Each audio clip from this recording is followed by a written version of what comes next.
గతంలో ఎప్పుడు చూడని విధంగా, గతంలో ఎప్పుడు జరగని విధంగా ఏకంగా 2,70,000 కోట్ల రూపాయలు. మరొకసారి చెప్తా ఉన్నాను, ఏకంగా 2,70,000 కోట్ల రూపాయలు నా అక్క చెల్లెమ్మల కుటుంబాలకు డీబీటీగా మీ బిడ్డ మీ జగన్ బటన్లు నొక్కడం అన్నది ఎప్పుడైనా గతంలో జరిగిందా అని అడుగుతా ఉన్నాను మిమ్మల్ని.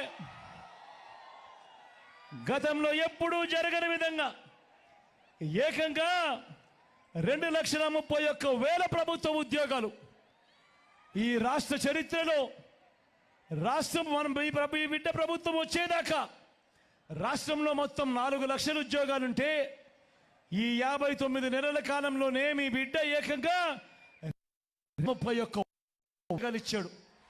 చరిత్రలో ఎప్పుడైనా జరిగిందా ఇదే అని అడుగుతా ఉన్నాడు మీ బిడ్డ.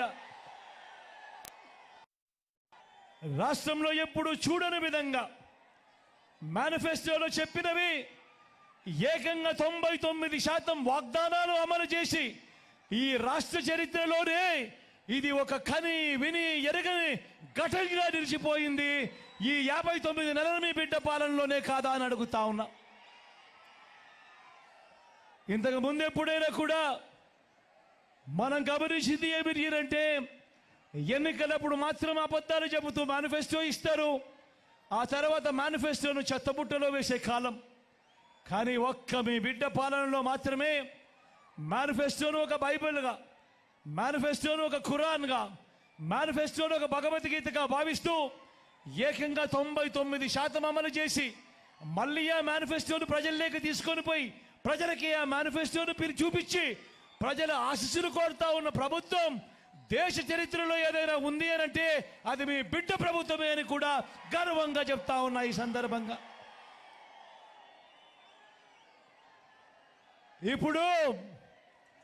ఇప్పుడు మీ బిడ్డ గడగడ చెబుతున్న మచ్చుకు కొన్ని పథకాలు, గడగడ మచ్చుకు కొన్ని పథకాలు చెబుతున్నాడు. మీరే ఆలోచన చేయండి. ఇవాళ మీ బిడ్డ చెప్తా ఉన్న ఈ పథకాలు గతంలో ఎప్పుడైనా జరిగాయా, గతంలో ఎప్పుడైనా చూసామా అన్నది మీరే ఒక్కసారి ఆలోచన చేయమని కోరుతా ఉన్నా.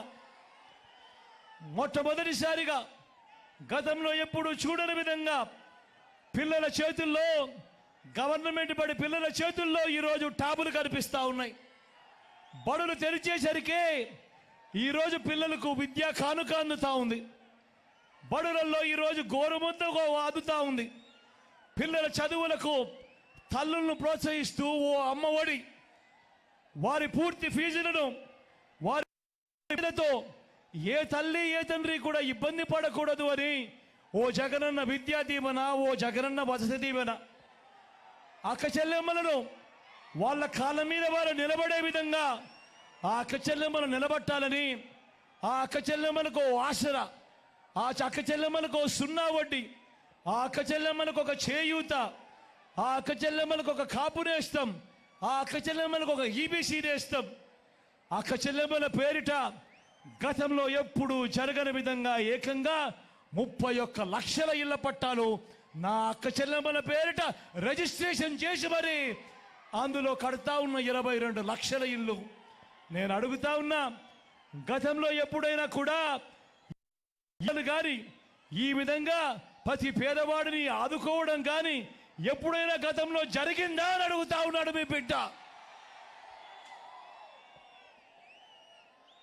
గతంలో ఎప్పుడు జరగని విధంగా అవ్వ తాతలకు ఇంటికే 3,000 రూపాయలు పెన్షన్ కానుక ఎప్పుడైనా గతంలో చూసామా అని అడుగుతా ఉన్నాడు మీ బిడ్డ.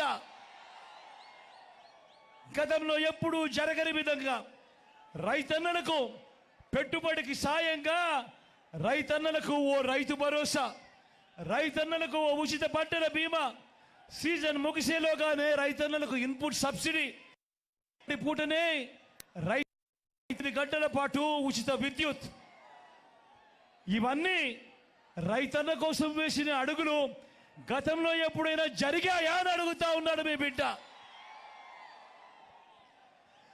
స్వయం ఉపాధికి అండగా నిలుస్తూ ఓ వాహన మిత్ర, నేతన్నలకు ఒక నేతన్న నేస్తం, మత్స్యకారులకు ఓ మత్స్యకార భరోసా, ఓ తోడు ఓ చేదోడు, చిరు వ్యాపారులకు శ్రమజీవులకు, లాయర్లకు లా నేస్తం. ఇవన్నీ గతంలో ఎప్పుడైనా చూశామా అని అడుగుతా ఉన్నాడు మీ బిడ్డ. పేదవాడి ఆరోగ్యం గురించి ఇంతగా పట్టించుకున్న ప్రభుత్వం బహుశా దేశ చరిత్రలోనే ఎక్కడా ఉండదేమో. పేదవాడి ఆరోగ్యానికి రక్షగా విస్తరించిన ఆరోగ్యశ్రీ, ఏకంగా 25 లక్షల దాకా ఉచితంగా వైద్యం. ఆరోగ్యశ్రీయే కాకుండా ఆ పేదవాడికి తోడుగా ఆరోగ్య ఆసరా, గ్రామంలోనే విలేజ్ క్లినిక్, గ్రామంలోనే ఫ్యామిలీ డాక్టర్, ఇంటికే ఆరోగ్య సురక్ష. ఇవన్నీ గతంలో ఎప్పుడైనా జరిగాయా అని అడుగుతా ఉన్నాడు మీ బిడ్డ. ఆలోచన చేయమని కోరుతా ఉన్నాం. గతంలో ఎప్పుడు చూడని విధంగా ఈరోజు ఏ గ్రామానికి వెళ్ళినా కూడా గ్రామంలో గ్రామ సచివాలయం కనిపిస్తుంది. ప్రతి 60-70 ఇళ్లకు ఓ వాలంటీర్ వ్యవస్థ. అదే గ్రామంలోనే 4 అడుగులు ముందుకు వేస్తే ఓ ఆర్వీకే కనిపిస్తుంది, రైతన్నను చేయబట్టుకొని నడిపిస్తూ. అదే గ్రామంలో మరో 4 అడుగులు ముందుకేస్తే ఓ విలేజ్ క్లినిక్ కనిపిస్తుంది, ప్రతి పేదవాడికి అక్కడే ఆరోగ్యానికి భరోసా ఇస్తూ. మరో 4 అడుగులు ముందుకు వేస్తే అదే గ్రామంలోనే నాడు నేడుతో బాగుపడ్డ ఓ ఇంగ్లీష్ మీడియం స్కూల్ కనిపిస్తుంది. అదే గ్రామంలోనే గ్రామానికే చేరిన ఫైబర్ గ్రిడ్ కనిపిస్తుంది, నిర్మాణంలో ఉన్న డిజిటల్ లైబ్రరీలు కనిపిస్తా ఉన్నాయి. గ్రామంలోనే ఓ మహిళా పోలీస్ కనిపిస్తుంది, ప్రతి అక్క చెల్లెమ్మ ఫోన్లోనే ఓ దిశ యాప్ కనిపిస్తా ఉంది.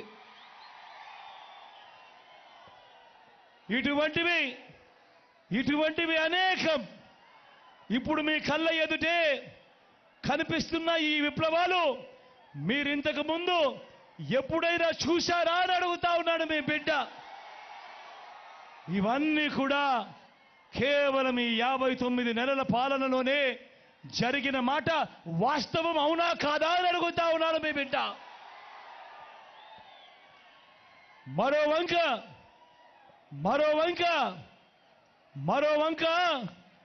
75 ఏళ్ల ముసలాయన ఒక ఆయన ఉన్నాడు. మరో వంక 75 ఏళ్ల ముసలాయన ఉన్నాడు.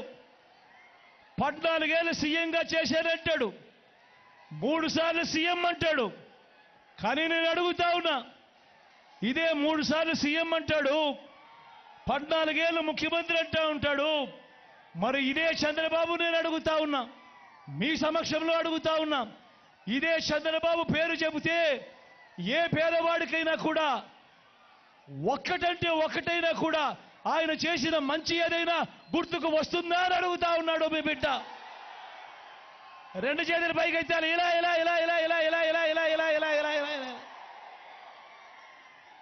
మరి 14 ఏళ్ళు ముఖ్యమంత్రిగా చేసేనంటాడు, 3 సార్లు సీఎం అంటాడు. మరి అటువంటి చంద్రబాబు నాయుడు గారి పేరు చెబితే ఏ పేదవాడికైనా కూడా ఆయన చేసిన ఒక్కటంటే ఒక్క మంచైనా గుర్తుకు వస్తుందా అని అడుగుతా ఉన్నాడు మీ బిడ్డ. 2 చేతుల పైకి ఎత్తాలి, ఇలా ఇలా ఇలా ఇలా ఇలా ఇలా ఇలా ఇలా ఇలా.